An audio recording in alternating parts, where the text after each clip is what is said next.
गोपी बनकर आज भी भगवान का एक स्वरूप वृंदावन में गोपेश्वर रूप है। शिवलिंग और गोपेश्वर महादेव की बंसी ऐसी भगवान ने बजाई, ऐसी बजाई श्याम ने भगवान की बंसी बजी और भगवान भोलेनाथ की मैं गोपी बनाऊं। खिसक गई जब सर से साड़ी तो मुस्काई बनवारी वृंदावन आ गए। देखा क्या हो मेरे गोपेश्वरनाथ। जय हो बोल शंकर भगवान की। अनेकानेक चर्चाओं के बीच में सुखदेव जी ने राजा परीक्षित को कहा कि हे राजन, गोपियां पार्वती माता भगवान शिव भी गोपी बन करके गए। तो जब गोपियां भगवान के पास पहुंची, भगवान ने गोपियों का स्वागत किया कि हे गोपियों, स्वागतम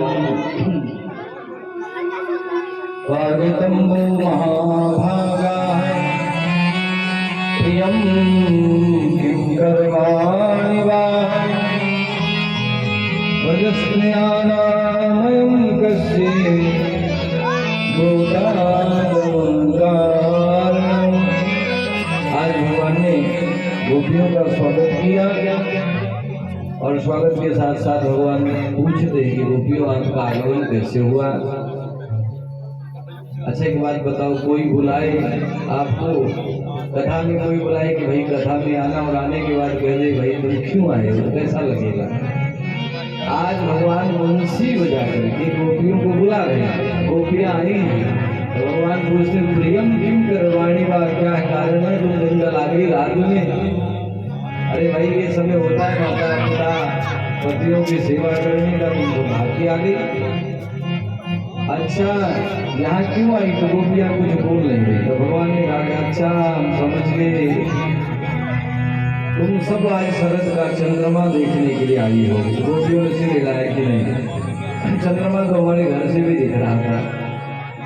फिर घर में लड़ाई झगड़ा हो गया, क्या बात की आ गई? गोपियों ने कहा नहीं। फिर क्या?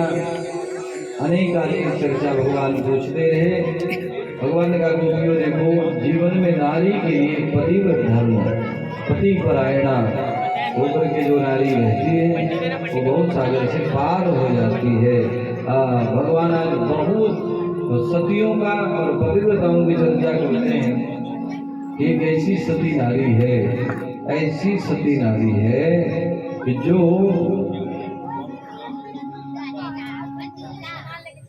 घर में घर भी नहीं है, सोने को बिस्तर भी नहीं है। पति जब शयन करता तो जमीन में और सर रखता है पत्नी की गोद में।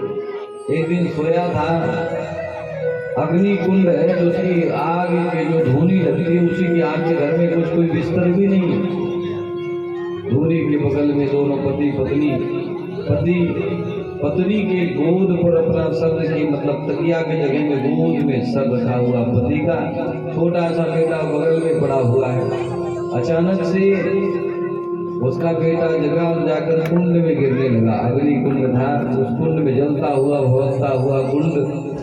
और जैसे बेटा गिरने लगा तो माँ तो देख रही थी, पर माँ विचार करती कि बेटा को पकड़ूं कि पति को उठाऊं। आज भगवान ने कहा गोपियों बताओ उस पतिव्रता को क्या करना चाहिए? गोपियों ने कहा क्या करना चाहिए? पति को उठा देना चाहिए और बेटा को पकड़ लेना चाहिए।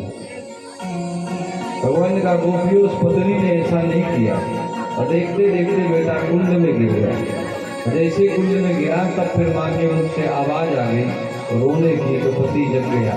क्या हुआ? बोले कुंड में बेटा गिर गया। दोनों दाम्पत्य जब उस कुंड की ओर जाते हैं, एक गोपियों सुनो पतिव्रता के लक्षण। पतिव्रत धर्म का इतना बड़ा प्रभाव रहा कि पति के सेवा में कोई बाधा न हो, पत्नी पति को नहीं जलाती। और ये दोनों जब अग्नि कुंड में जाकर के देखते हैं तो बेटा अग्नि में गिरा है, पर बैठा कहाँ है? फूलों में जाकर के। ये सतीत्व और पतिव्रत धर्म का प्रभाव है गोपियों। इसके लिए जीवन में पतिव्रता होना बहुत जरूरी है। नाना प्रकार की चर्चा सुखदेव जी राजा परीक्षित को कहते हैं। भगवान श्री कृष्ण गोपियों को समझाते हैं कि गोपियों, आज गोपियों ने कह दिया कि प्रभु ऐसी पतिव्रता की कथा तो हम आपको हजारन सुना सकती हैं, हजारन एक आध तो सुनाओ। एक गोपी कहती है कैसा ऐसी पतिव्रता नारी है, वो जमाने में जब ये नल की व्यवस्था नहीं होती थी, घर घर में बोर नहीं होते थे, पानी का साधन नहीं होता था, लोग कुएं से पानी भरते थे। तो वो पतिव्रता नारी कुएं से पानी भरे पति को स्नान के लिए, भोजन बनाने के लिए भी, और पति का नित्य प्रति पूजन करती थी।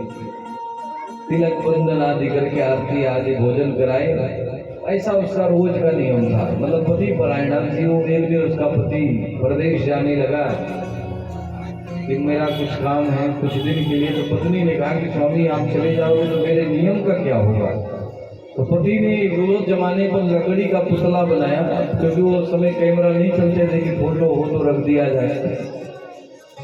लकड़ी का पुतला बना के रख दिया कि ये रखा है, जब तक मैं ना हूं तो जो तेरा नियम मुझ पर करती हूँ इसमें करना, तेरा नियम रहेगा मेरा काम भी हो जाए। ठीक है। पति चला गया और पत्नी वो लकड़ी के पुतले का प्रतिदिन पूजन करती।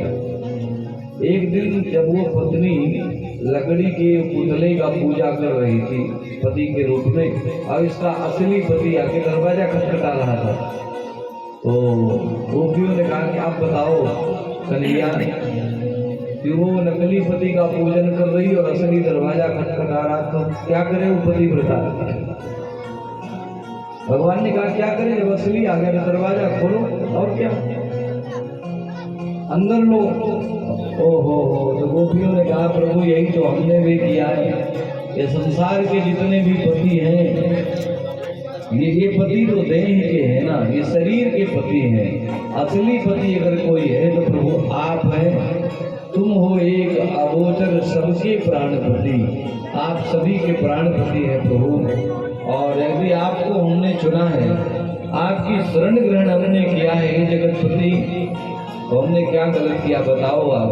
गोपियों के स्वभाव को सुनकर भगवान गदगद हो गए, समझ गए कि गोपियां मुझसे अत्यंत प्रेम करती हैं। भगवान ने खूब समझाने पर गोपियों ने स्वयं भगवान को ऐसा समझा दिया, ऐसा बता दिया कि भगवान मान गए कि ये हमारी सच्ची प्रेमी, सच्चे प्रेमी हैं, ये हमारे सच्चे और अनन्य भक्त हैं। सुखदेव जी कहते हैं कि राजा परीक्षित, भगवान उन गोपियों के साथ ब्रज विहार करने लगे, यानी नृत्य करने लगे। गोपियों की इच्छा थी कि भगवान हमारे साथ नृत्य करें। भगवान नृत्य करने लगे तो गोपियों में भी अभिमान जग गया। इस बात का अभिमान जगा, गोपियों को लगा ब्रह्मांड में 3 लोक 14 भुवन के अंदर हर व्यक्ति, हर मनुष्य, हर देवता हो, महात्मा हो, सब भगवान का यजन पूजन करने की एक झलक मिल जाए, नाम आ जाए मुख में। और आज जगत नियंता परमात्मा शेष, महेश, गणेश, दिनेश, ये सब जो इनका यजन करते हैं, इनका वर्णन करते हैं, वेदों में पुराणों में इनका वर्णन है, आज वो ताई अहीर की छोहरिया भैया